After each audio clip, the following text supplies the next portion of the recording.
कहानी पंजाब की है। ये बात 2025 की है। पंजाब में एक जगह है मोहाली।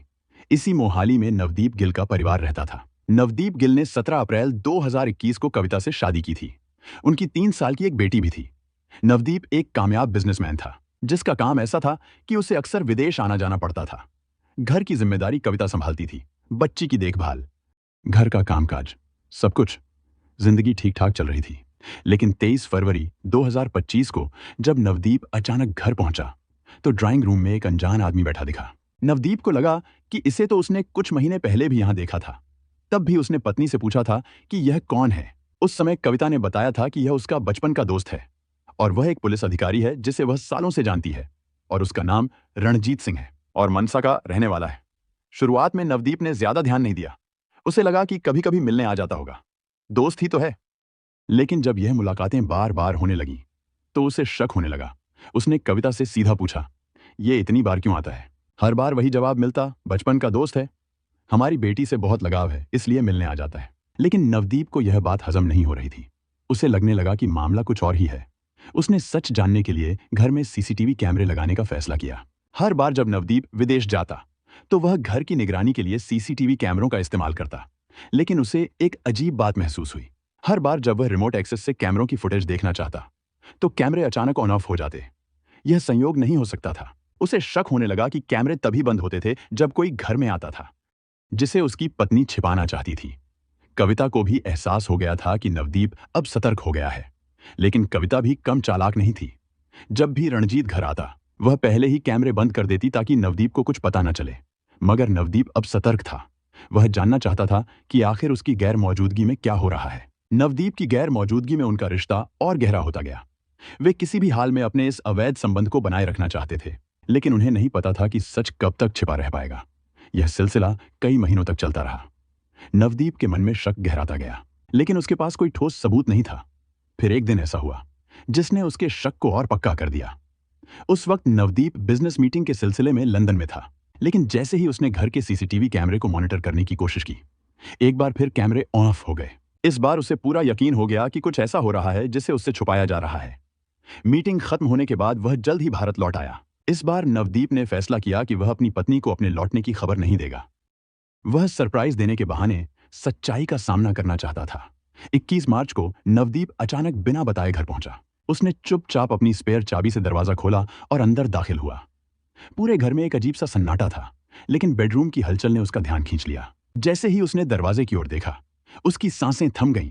उसके सामने उसकी पत्नी कविता और रणजीत आपत्तिजनक हालत में थे।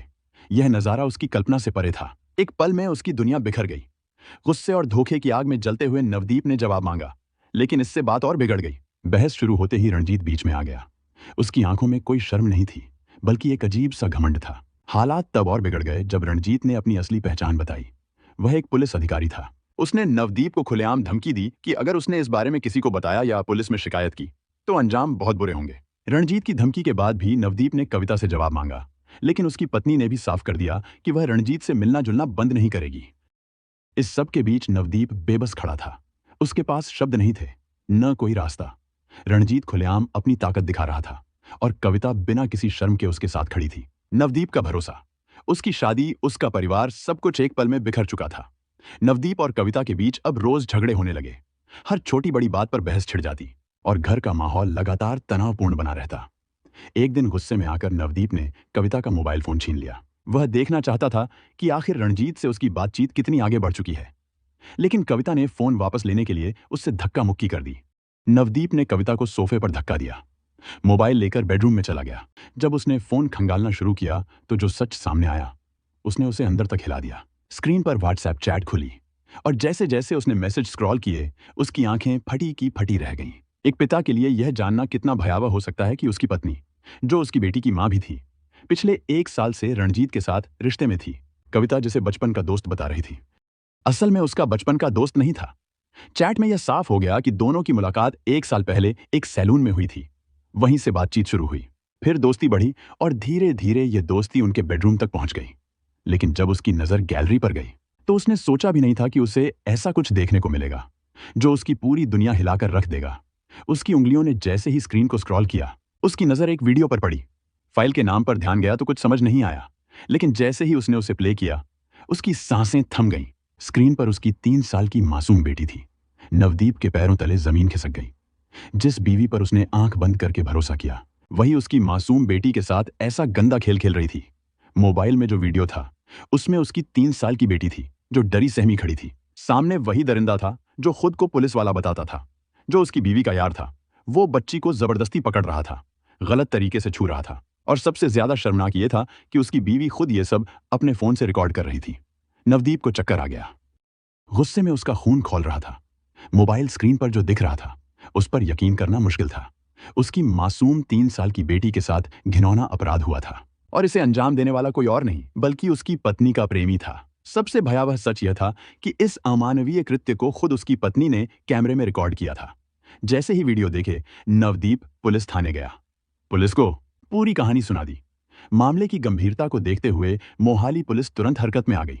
जब अधिकारियों ने जांच शुरू की, तो जो सच सामने आया, उसने सभी को झकझोर कर रख दिया। 3 साल की मासूम बच्ची के साथ उस घर में घिनौना अपराध हो रहा था। एक ऐसा अपराध जिसे सोचकर भी रूह कांप जाए। इतना ही नहीं, इस शर्मनाक कृत्य का वीडियो भी बनाया जा रहा था। बच्ची को धमकाया जाता था कि अगर उसने किसी से कुछ कहा तो अंजाम बुरा होगा। नन्ही सी जान पर इस तरह का अत्याचार हो रहा था, और यह सब उसी की मां की निगरानी में हो रहा था। जैसे ही यह खुलासा हुआ, पंजाब पुलिस ने फौरन कार्रवाई शुरू कर दी। जांच आगे बढ़ी तो सामने आया कि इस घिनौने अपराध को अंजाम देने वाला रणजीत सिंह था। पुलिस ने तुरंत रणजीत सिंह को गिरफ्तार कर लिया। उसके साथ ही बच्ची की मां को भी उसी घर से हिरासत में ले लिया गया। जांच जैसे जैसे आगे बढ़ी, रणजीत सिंह के बारे में चौंकाने वाले राज खुलते गए। वह खुद को एक पुलिस अधिकारी बताता था, लेकिन उसकी असलियत कुछ और ही थी। उसके सोशल मीडिया अकाउंट पर पुलिस की वर्दी में कई तस्वीरें और वीडियो अपलोड थे, जिससे वह खुद को एक दबंग अधिकारी साबित करना चाहता था। लेकिन हकीकत यह थी कि वह कोई पुलिस वाला नहीं था, बल्कि एक धोखेबाज था, जो वर्दी का इस्तेमाल करके लोगों को गुमराह करता था। नवदीप के लिए यह खुलासा किसी झटके से कम नहीं था। जिस आदमी ने उसकी जिंदगी बर्बाद कर दी थी, वह असल में एक फर्जी पुलिस वाला निकला। कविता ने अपने पति नवदीप के भरोसे को तोड़ा और उसके पीठ पीछे रणजीत से अवैध संबंध बनाए। जब नवदीप को शक हुआ, तो उसने चालाकी से सीसीटीवी कैमरों को बंद कर दिया ताकि सबूत न मिले।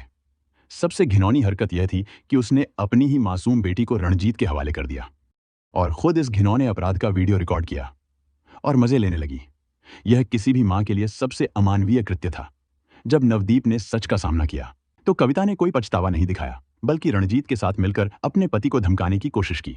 यह दिखाता है कि वह पूरी तरह आत्मकेंद्रित और निर्दयी हो चुकी थी। इस कहानी का सबसे डरावना पहलू बच्ची के साथ हुआ अपराध था। माता पिता को चाहिए कि वे अपने बच्चों की सुरक्षा को सबसे ऊपर रखें और किसी पर भी आंख बंद करके भरोसा न करें। नवदीप ने सही समय पर पुलिस के पास जाकर इस अपराध का खुलासा किया। किसी भी गलत काम को सहने के बजाय कानून की मदद लें और अपराधियों को उनके अंजाम तक पहुंचाएं। न्याय में देर हो सकती है, लेकिन अंधेरा हमेशा के लिए नहीं रहता। कविता और रणदीप अगर दोषी पाए जाने पर कम से कम 20 साल तक की सजा हो सकती है।